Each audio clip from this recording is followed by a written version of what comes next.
Now, what do you think for the first episode of 2025 that Mr. Snow here is going to have a guest on about?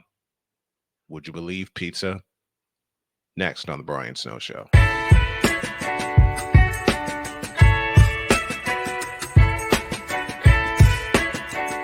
The thing is, until you can erase 3 Februaries, shut up.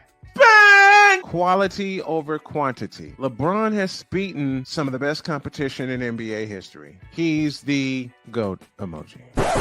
I will not cuss. I will not cuss. I will not swear. I will not swear.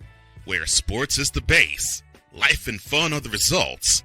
This is the Brian Snow Show.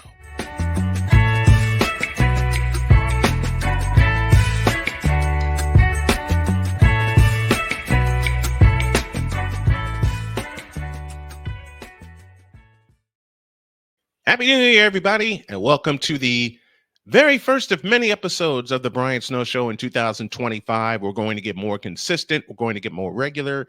And by the time the Super Bowl gets here, we're going to be on 5 days a week. We will alert you as to the time and where you can find us.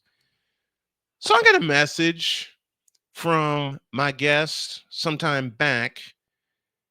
And the first thing I read was her headline, author of a story about pizza.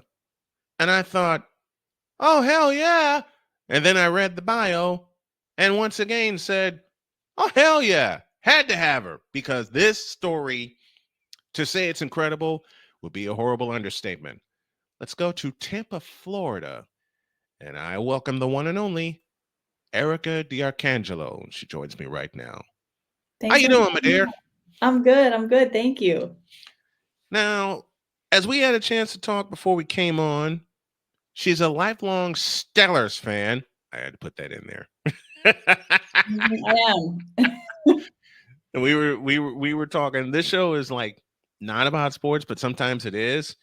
So if she is a fan of the Steelers, of course, you all know this is my team right here. We had a chance to talk about a whole bunch of stuff. And then I read your headline, author of a story about pizza. If there is a food, a side of chocolate, that is a weakness of mine, especially growing up in Chicago, it is pizza. Tell me this story, please. How'd you become an author of a story about pizza? How did this happen? Okay, so it's a funny story because I was born into pizza. My grandfather literally opened a pizzeria back in 1960. It was probably one of the first foods I was given. My whole family worked there. I worked there my whole life. Even now, I do all the marketing for it's still family-owned business. Nice. So many years ago, I was in Tampa, decided to go back to Pittsburgh for a year. My dad had just had heart surgery. Thought I'd help him a little bit with the business, with the marketing. And we started, talking about old stories, and I started going through pictures. And the next thing you know, I decided to write a book about it. Wow. Wow. Digging into pictures, digging into pizza, and then the book process starts. Yeah.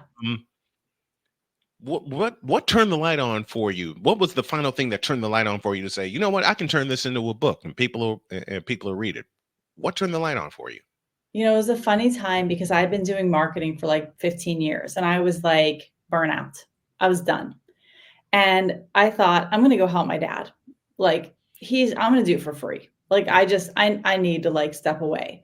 Mm-hmm. And I went in to the pizza place and I just got so inspired by the purpose and the family and the brand and I was just filming a lot of pizza videos. Like we have a viral TikTok account because I was just filming cutting pizzas. And I just decided I want to go on this path because I feel creatively inspired by this. It wasn't for money. It wasn't for anything. It was just like, this is a direction I feel really good about going right now in my life. And I saw a few of those viral TikTok videos and I started drooling because I said, I love pizza. And the pizza I grew up on, my mom used to make homemade deep dish pizza. And if that doesn't make your mouth water, you don't have a pulse as far as I'm concerned. So good. After fighting all of the health fights that I've had over the past 3 years, This summer, I finally plan to live a promise out to my wife to take her to Chicago and get her some Chicago pizza. What was your grandfather like? He was very soft spoken. He barely said anything. He was a really hard worker, and he had like a million friends, and he was very loyal to his family. And like everything he did was like, how can I take care of my family better? And that's why he wanted to open the pizzeria. He wanted to leave something for his family. Being a survivor of cancer, that has always been my focus to leave something for my family. And I can honestly admit some days it gets so frustrating I don't know what to do. But my wife has been my biggest inspiration, and she just told me recently, she says, "You got to do this part time for now because I need you to help take care of the house since I'm in grad school." And I said, "Honey, I can do that." Then she looked me in the eye and said, "This is going to take care of us. What you do is going to take care of us. Wow. Both know this." Yeah, tell me this 52-year-old man wasn't blushing bright pink red in hearing that. Is that a part of your inspiration also? Just seeing that hard work develop? Yeah, I mean, that's what I was brought up with. I watched my dad work really hard. He was the only person in our family, well, he was the first person in our family that graduated college. And he became a school superintendent. He actually got his doctorate degree, which was like amazing. And then, he was a school teacher when we were kids. He put us all through college. He just showed us what hard work and loyalty to your family really was. And so I just knowing that and living my life with that, it was only natural for me to really want to tell that story and to create a good effect for people.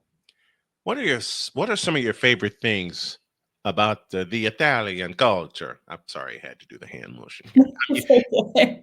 I grew up in Chicago. Yeah. Okay, I grew up in a Roman Catholic neighborhood, and there were a lot of Italians in that Roman Yeah. Catholic neighborhood on the South Side. Yeah. And when I saw this and I copied it while I was covering a football game, all my friends cracked up. So what's that culture like? Because I've only seen it in parts. Yeah. You're in it. Oh, What's yeah. that like? So it's really family oriented, and it's very much like a loyalty to your family. Like my dad's favorite saying, blood's thicker than water. So it's like you forgive each other, there's a fight, you solve it. I mean, it was like every single Sunday we were out at my grandparents, they were making an Italian feast. Christmas Eve, we had 80 people. My family was the type of family that like if they knew anyone that didn't have a place for Christmas, for a holiday, they would invite them in. And it was just a very accepting family. So and that's the one of my favorite things about it was the fact that we helped people that we knew needed help without them having to ask.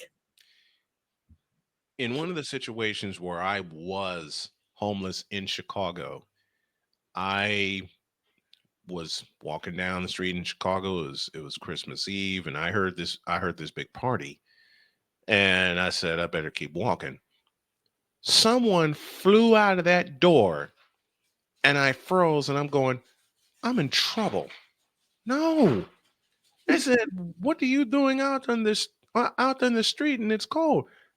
I have nowhere to go. Yeah. Me in the eye and says, now you do.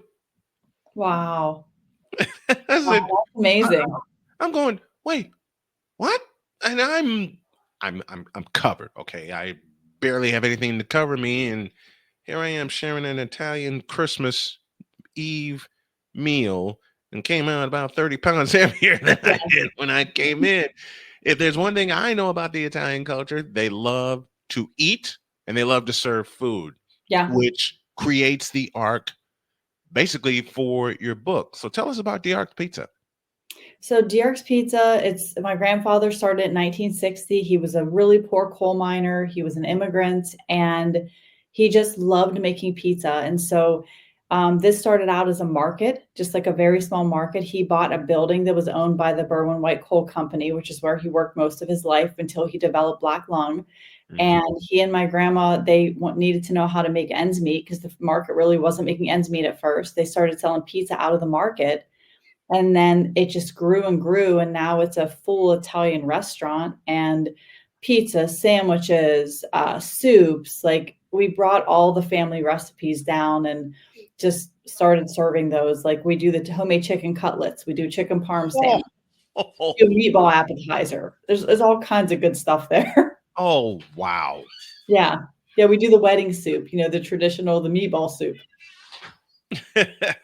Wow.